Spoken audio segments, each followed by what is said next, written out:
hermano Daniel por esa alabanza. Y creo que el poder del cristiano está en la oración y en Cristo Jesús.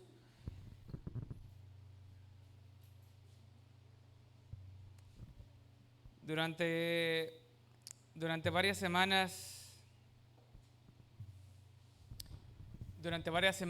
y durante ya varios meses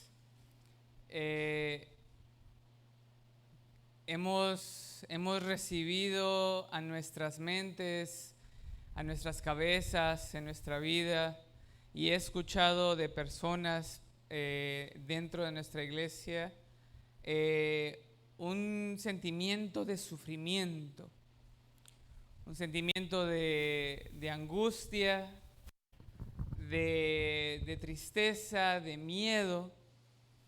¿Por qué digo esto?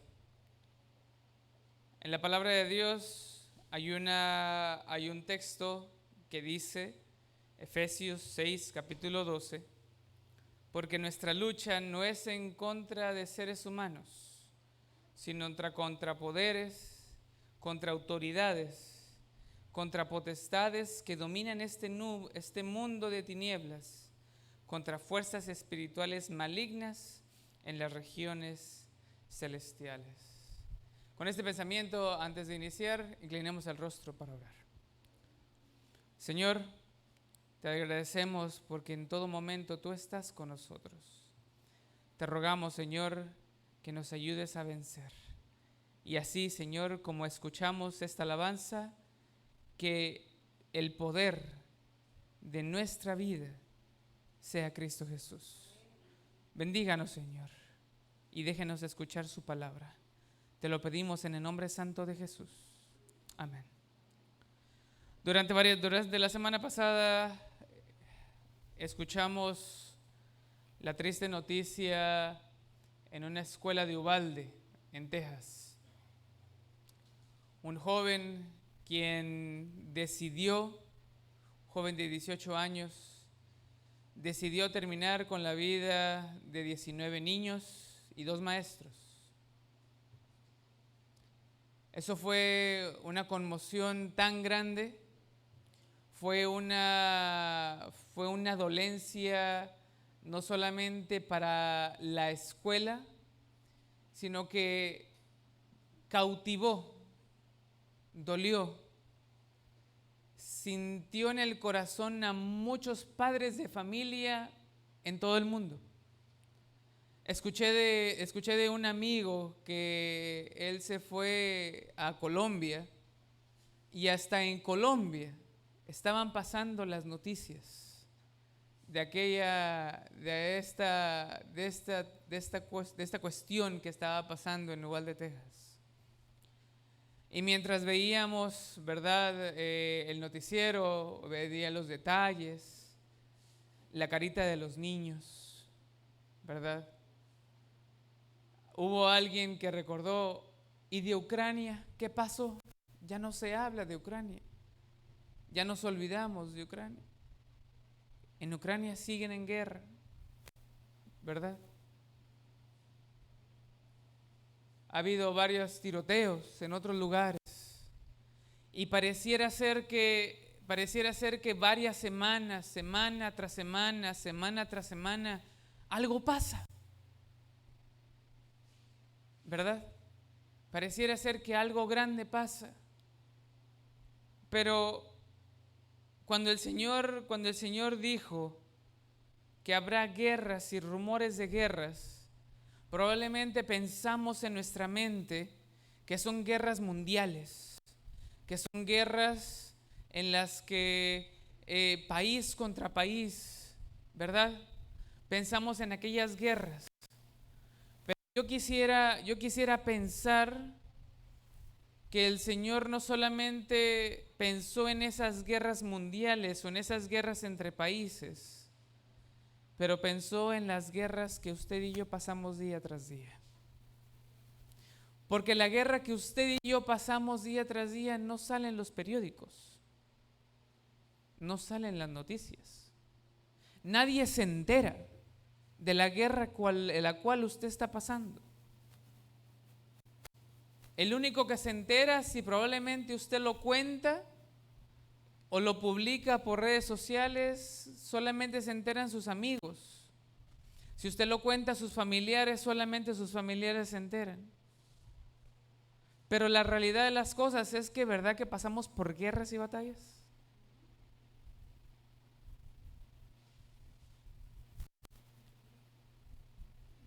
Al día de ayer hablábamos de la oración. Hoy hablamos de la oración. Y cuando hablamos de la oración, ¿a qué nos referimos? ¿Nos referimos a orar solamente para conectarnos con Dios? Quisiera pensar que cuando oramos, rogamos por la victoria.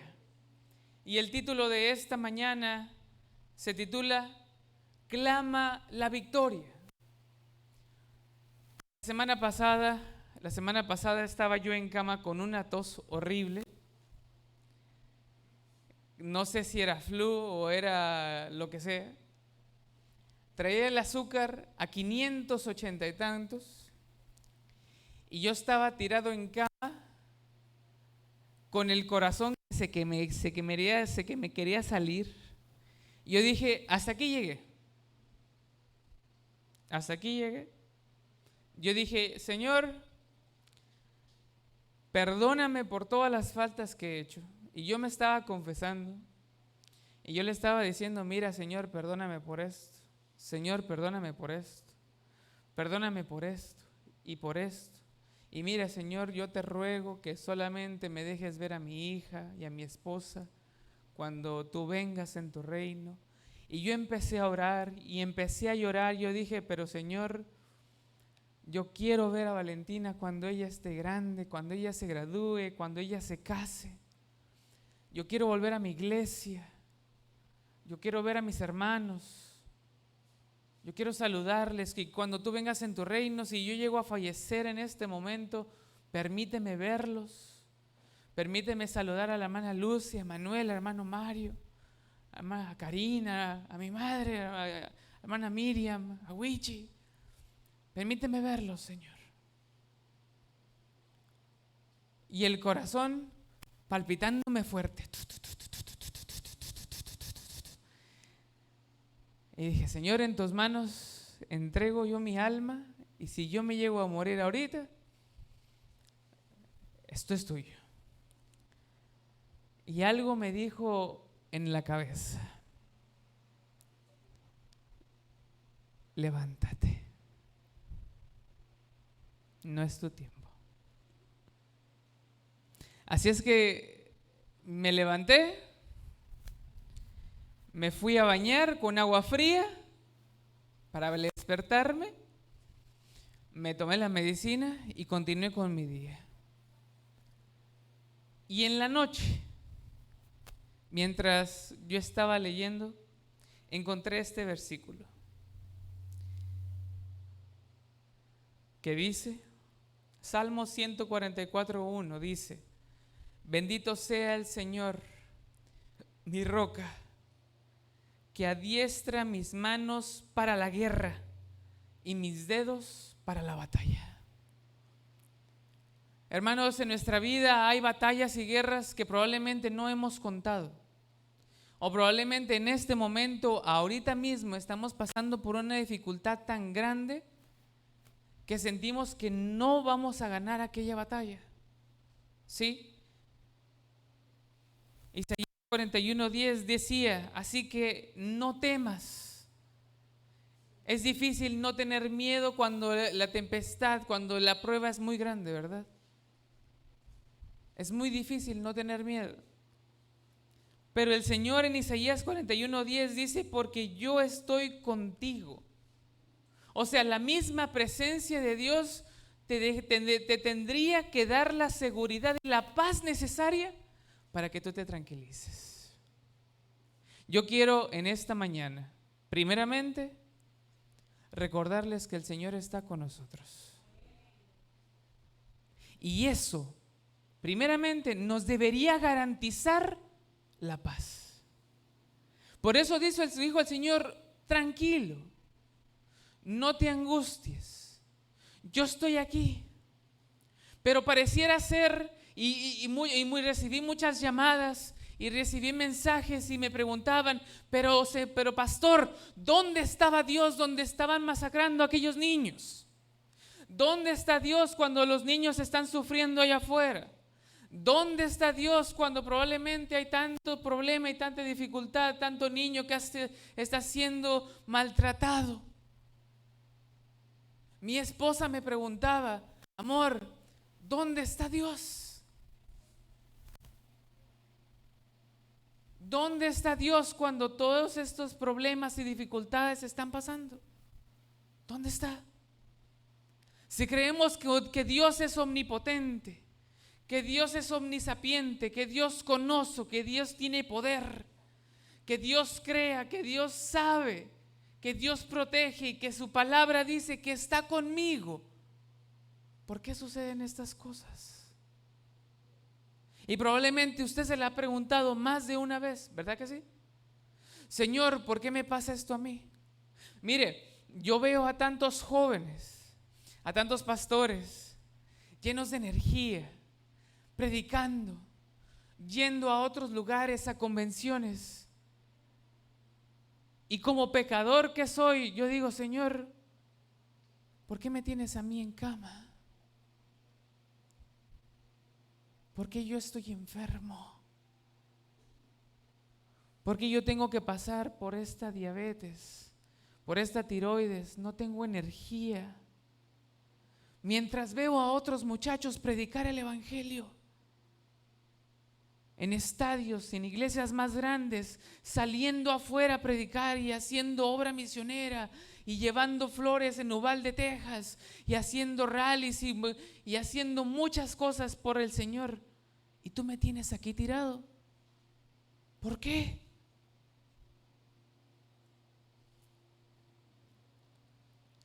Y el Señor me responde, y de paso hago un paréntesis: tenga cuidado y escuche muy bien cuando el Señor le responda. Escuche muy bien cuando el Señor le responda sus preguntas. Así es que yo le decía, como en Salmo 30:10, oh Señor, compadécete de mí, sé tú, Señor, mi ayuda. Y el Señor me recordó Segunda de Timoteo, capítulo 1, versículo 7. Quiero que lo lea conmigo. Me recordó Segunda de Timoteo, capítulo 1, versículo 7. Y yo había leído este versículo, pero me lo había pasado por la cabeza. Y cuando leí este texto, pude recordar que Dios estaba conmigo. Segunda de Timoteo capítulo 1, versículo 7 dice, pues Dios, ¿qué dice? No nos ha dado un espíritu de cobardía. No seas cobarde, Jacobo Romero. ¿Sino de qué? Sino de poder. ¿Poder de quién? Poder de Dios. Dios nos ha dado el poder de Dios. Dios nos ha dado su poder. Dios es capaz de darnos su poder en nuestra vida para no acobardarnos a pesar de que nos estemos cayendo y que estemos tirados en el piso. Mas Dios nos ha dado no nos ha dado un espíritu de cobardía, sino un espíritu de poder, de amor y de dominio propio. Recordé a Ezequiel cuando Dios le decía, dile a estos huesos que se levanten y que caminen. Yo no me sentí como Ezequiel, yo me sentí como aquellos huesos tirados. Y sentía que el Señor me estaba diciendo, levántate, porque no te he dado un espíritu de cobardía. ¿Te sientes cansado? ¿Te sientes sin energía? Pide a Dios por su poder. Y lo cantó el hermano. El poder del cristiano, ¿en dónde está? En la oración. El poder del cristiano está en Cristo Jesús. Y entonces cuando yo pensaba en aquellos niños y cuando yo pensaba en todas estas tragedias, pude realizar que Dios sí estaba allí. Que Dios sí estaba en aquella aula cuando aquellos niños perdieron la vida. Dios sí estaba allí. Estaba sufriendo con ellos. Estaba llorando con ellos. Y sabe, muchas preguntas pasaron por nuestra mente. Hubo una reunión de pastores orando por aquellos niños. Y nos dimos cuenta que Dios sigue siendo un Dios omnisapiente, que Dios sigue siendo un Dios poderoso, que Dios sigue siendo un Dios de amor, que Dios sigue siendo un Dios de misericordia.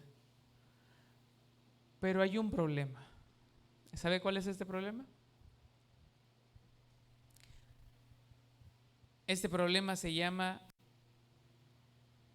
pecado con libre albedrío. Porque cuando Dios nos creó, cuando Dios nos hizo con la libertad de tomar decisiones. Nos hizo con la libertad de tomar decisiones sabias, buenas y malas. Eva tomó una decisión mala, al igual que su esposo. Y de hoy en adelante seguimos tomando decisiones. Pero eso no significa que Dios no sea bueno. Eso no significa que Dios no esté con nosotros. Eso no significa que Dios quiera controlarnos en todo momento. Dios es un Dios omnisapiente. Dios es un Dios de amor. Dios es un Dios de poder. Dios es capaz de transformar las vidas y las personas por su palabra. Pero somos personas libres de tomar decisiones y de hacer lo que creamos que nos parece. Cuando leía el expediente o la historia de este joven que compró aquellas armas,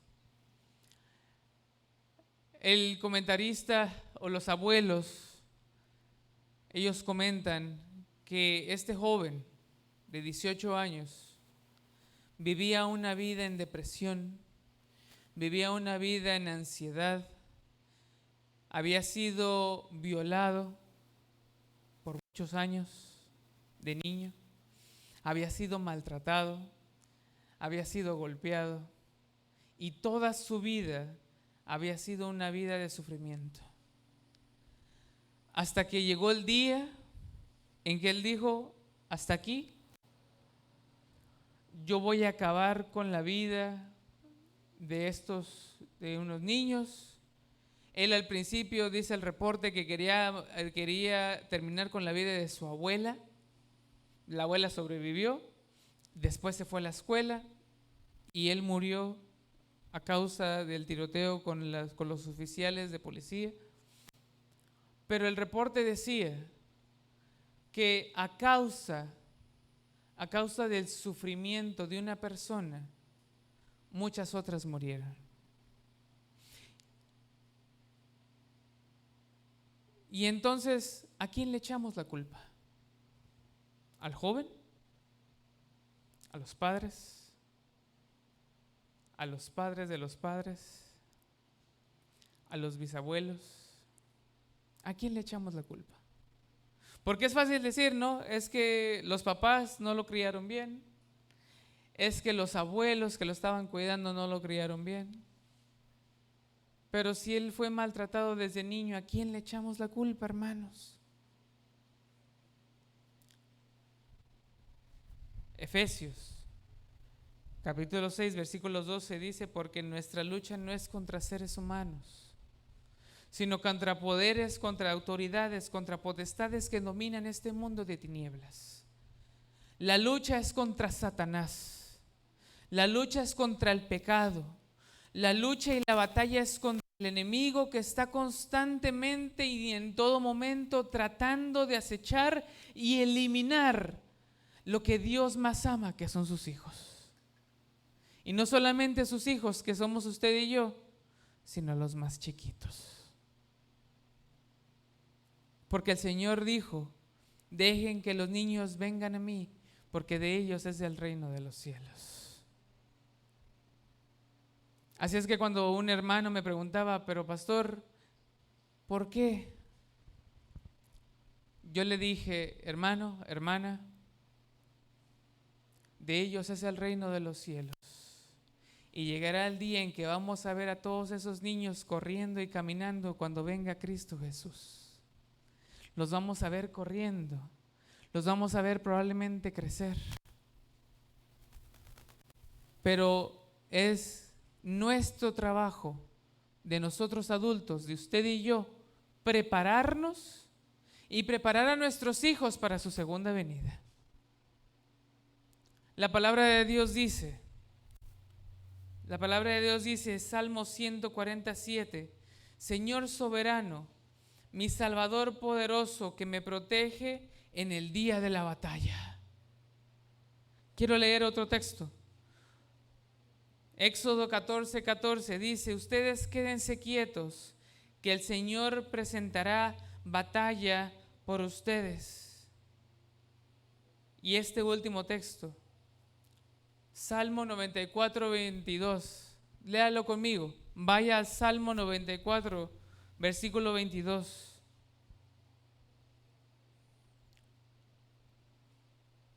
Salmo 94, 22.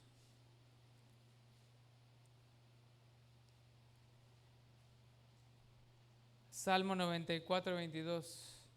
Pero el Señor es mi protector, es mi Dios y la roca en que me refugio. Vamos a otro texto. Segunda de Tesalonicenses, capítulo 3, versículo 3. Les estoy dando unos textos para cuando usted sienta que la batalla es grande, cuando usted sienta que la batalla y la prueba es muy dura, cuando usted sienta que la dificultad y usted ya no puede, usted pueda volver a estos textos y reclamar las promesas del Señor. Segunda de Tesalonicenses, capítulo 3, versículo 3.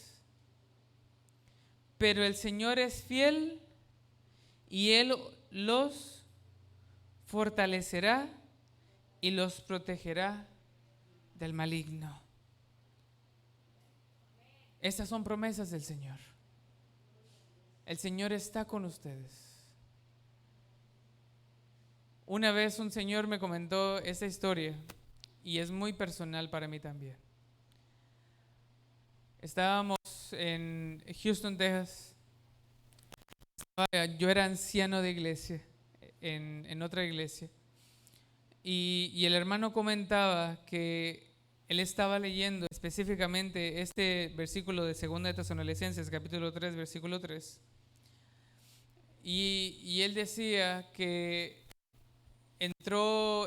estaba manejando su casa después del trabajo y a los hombres, voy a hacer un paréntesis, a los hombres a veces no echamos gasolina al carro y esperamos hasta que sale la lucecita, ¿verdad? Y la esposa siempre está diciéndolo: oye, pero echa gasolina, echa gasolina, echa gasolina. Y los hombres esperamos hasta que ya se está acabando, ¿verdad? ¿Verdad que sí? ¿Verdad que sí nos pasa? Y entonces el hermano llegó a la gasolinera y mientras estaba en la gasolinera él estaba, ¿verdad?, pagando y todo lo demás. Y llegó una persona con una pistola y le dijo: dame tu cartera y dame tu celular. Y él no traía nada, no traía su cartera más que el celular. Y cuando le dice: tengo el celular adentro del carro, el joven con aquella arma dispara. Y cuando dispara, el hermano está contando en la junta, él cuenta y dice que cuando él dispara, él siente el impacto y se tira al suelo. Y aquel joven empieza a correr. Y cuando él empieza, ¿verdad?, a checarse, él no siente dolor. Y él inmediatamente dice: Señor, ayuda a mi hijo, ayuda a mi familia, yo me voy a morir. Y cuando el que estaba atendiendo se dio cuenta, salió a verlo. Él traía su chamarra y cuando se quita la chamarra,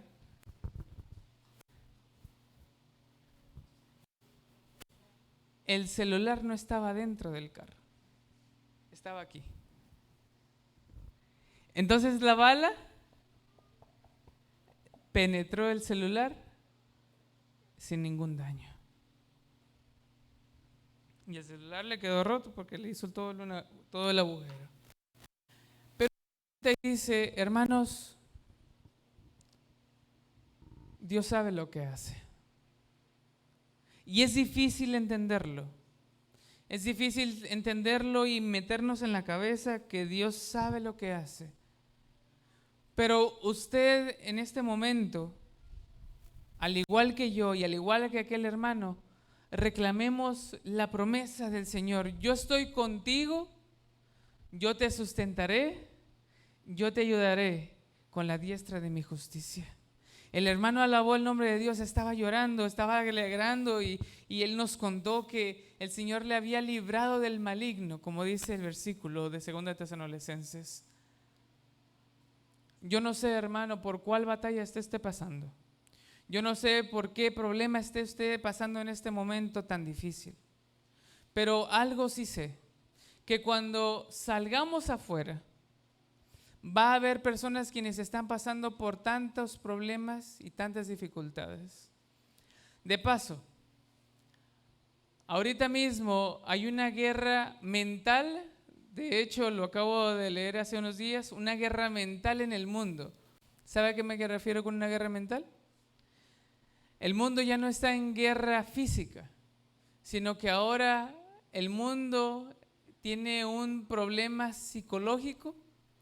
Ahora se están pidiendo psicólogos, psiquiatras, porque las personas están pasando por una guerra mental y espiritual tan grande que eso está causando que hagan otras cosas, como el tiroteo que pasó en Uvalde, Texas.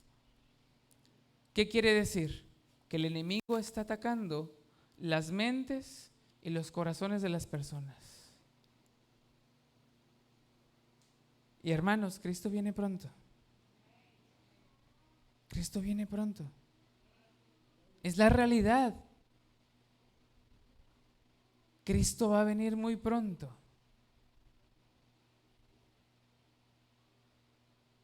Porque el enemigo ya está desesperado en eliminar a sus hijos. Pero usted y yo tenemos que estar listos para la batalla. Dijo el Señor que esta generación no va a sobrevivir sin dos cosas: sin oración y ayuno. Yo quiero preguntarles, hermano, y puedo sincerarme, ¿verdad? ¿Puedo hacer una pregunta muy directa? ¿Está usted orando más seguido? ¿Está usted orando más seguido? ¿Está usted yendo de rodillas? ¿Está usted yendo de rodillas en la noche y orando por sus hijos? ¿Está usted yendo de rodillas y orar por su vida espiritual? ¿Está usted apagando la tele, dejando de ver shows, deportes, entrevistas, farándulas, apagando todo lo que no necesita y escudriñando las Escrituras? ¿Está usted orando más, hermano? ¿Está usted leyendo más? ¿Verdad que deberíamos hacerlo más seguido? Porque la batalla y la prueba no va a ser fácil. Y no va a ser fácil. Dice la palabra de Dios, y me gusta este otro texto, Salmo 108, 13. y quiero que lo leamos juntos. Salmo 108, versículo 13. Vamos a leerlos todos juntos y quiero que ese sea su versículo de este sábado. Y quiero que lo comparta con otras personas. Salmo 108, versículo 13.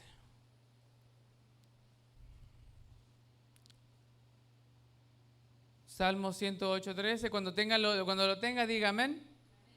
¿Ok? Salmo 108, 13 dice: con Dios obtendremos la victoria. ¿Dice así? Salmo 108, 13. ¿Cómo dice su versión?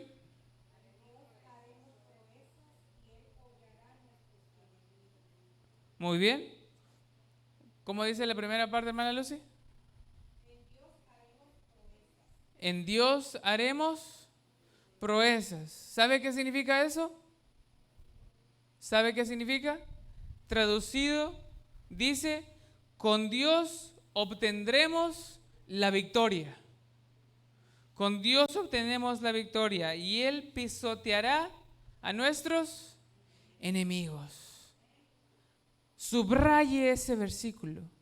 Póngale ahí una marca. Cuando usted esté pasando por una prueba difícil, cuando usted esté pasando por alguna dificultad, cuando usted esté pasando por la guerra más difícil de su vida, haga ese versículo en su corazón. Con Dios obtendremos la victoria. Repítalo conmigo. Con Dios obtendremos la victoria.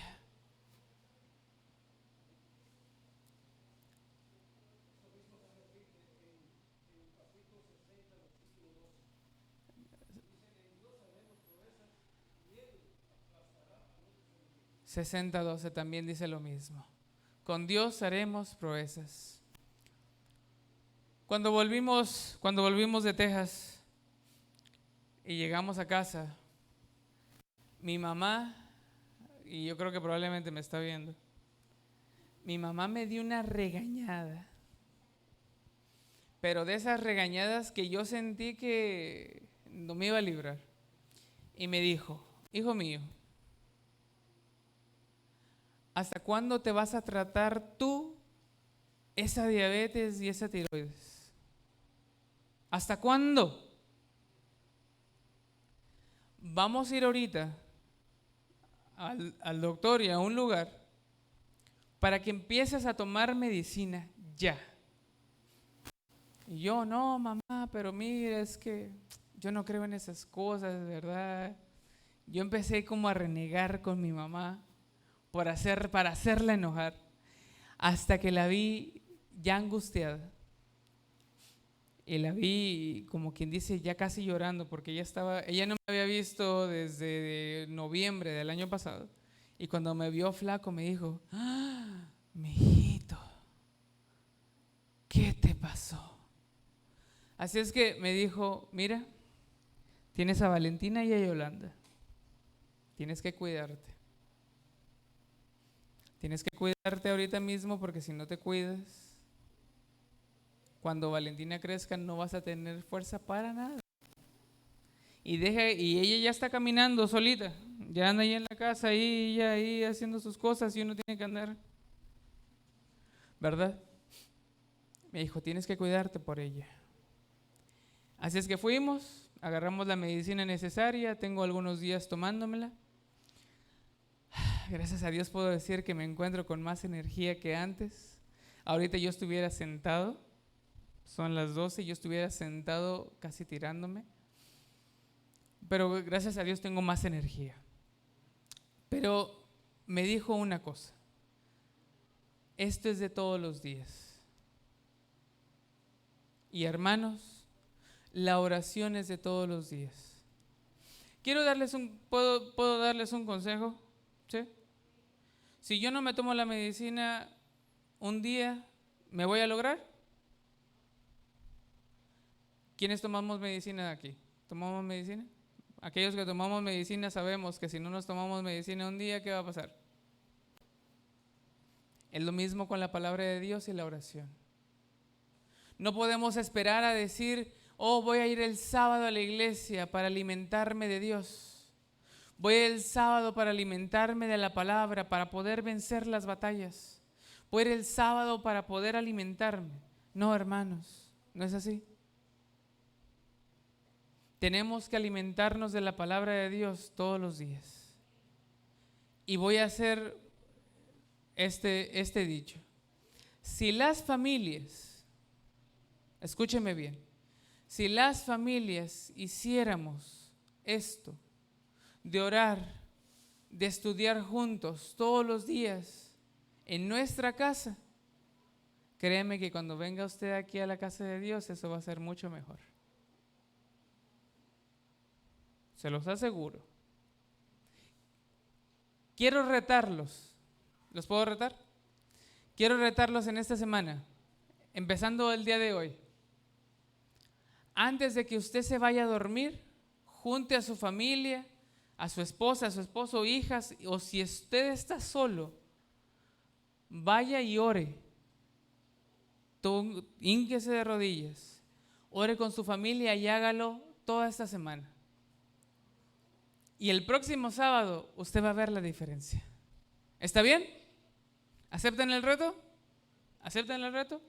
Cada noche, junte a su familia, hínquese de rodillas, ore con su familia, lea un poco de la palabra de Dios esa semana, domingo, lunes, martes, miércoles, jueves, viernes. Y el próximo sábado, venga y cuéntenos la diferencia en que usted vio en esta semana. ¿Está bien? Quiero terminar con un último versículo. Isaías 12:2 dice, Dios es mi salvación, confiaré en Él y no temeré. El Señor es mi fuerza, el Señor es mi canción, Él es mi salvación. Ese es mi versículo favorito ahora, porque después de pasar por todos estos problemas de salud, he decidido levantarme y quiero invitarles a que se levanten, a que se pongan de pie, a ganar la batalla, a vencer la victoria. Sí, porque el enemigo sabe y está ansioso por destruir a sus hijos, pero vamos a ganar esta batalla. Nosotros vamos a vencer. Yo quiero orar en esta mañana por alguien que está pasando por alguna batalla difícil. Yo no sé. Como lo dije, vemos todas estas cosas en las noticias de Uvalde, de Ucrania, Oklahoma, aún aquí en la Florida, pero sus batallas no se cuentan.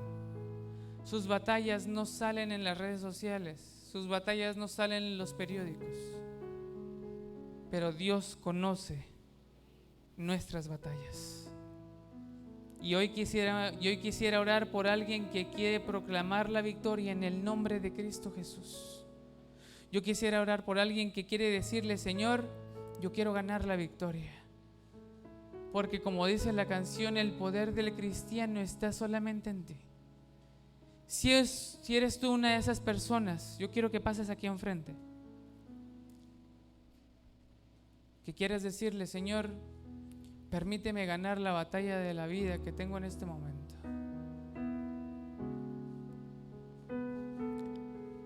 Si es usted alguna familia, alguna persona o familias que quiere decirle, Señor, quiero poner a mi familia en tus manos para que cuando venga la prueba y la dificultad, puedas tú, Señor, ayudarme a ganar la victoria. Si usted es esa persona, póngase de pie.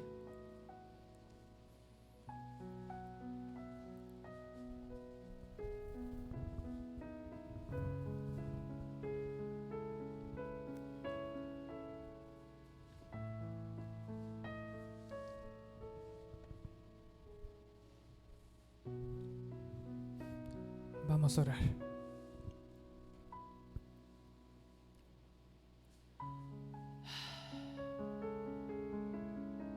Señor mío, primeramente queremos agradecerte por recordarnos que tú siempre estás con nosotros. Señor, a veces la vida, las pruebas, las dificultades nos hacen perder la noción de tu presencia en nuestra vida.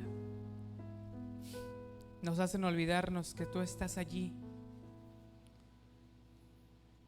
Nos hacen olvidarnos que tú estás al control, que tú tienes poder, que tú eres omnisapiente, que tú, Señor, estás en todo lugar. Y a veces el pecado, las pruebas, las dificultades y la batalla y la guerra en la que vivimos nos hacen voltear nuestros ojos de tus ojos. Pero, Señor, gracias, porque en esta mañana nos has recordado que juntos contigo ganaremos y venceremos. Señor, en tu palabra queremos proclamar esa promesa de que seremos victoriosos en nuestra vida. Señor, hay un grupo de personas, y me incluyo, que, Señor, estamos pasando por pruebas y dificultades en nuestra vida.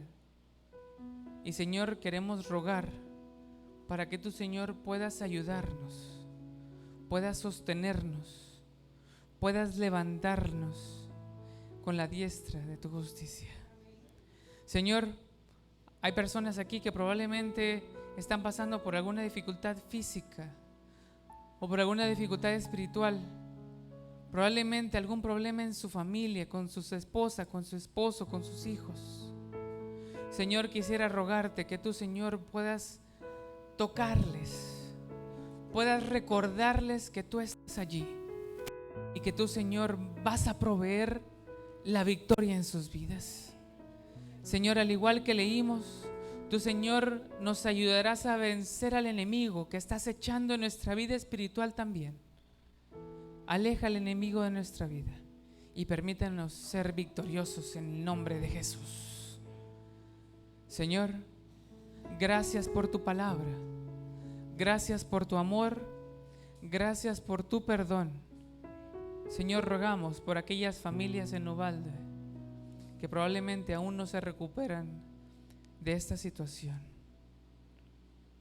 Abrázales, consuélales, recuérdales que tú estuviste presente allí también, que tú estás presente en todo momento, independientemente de las circunstancias.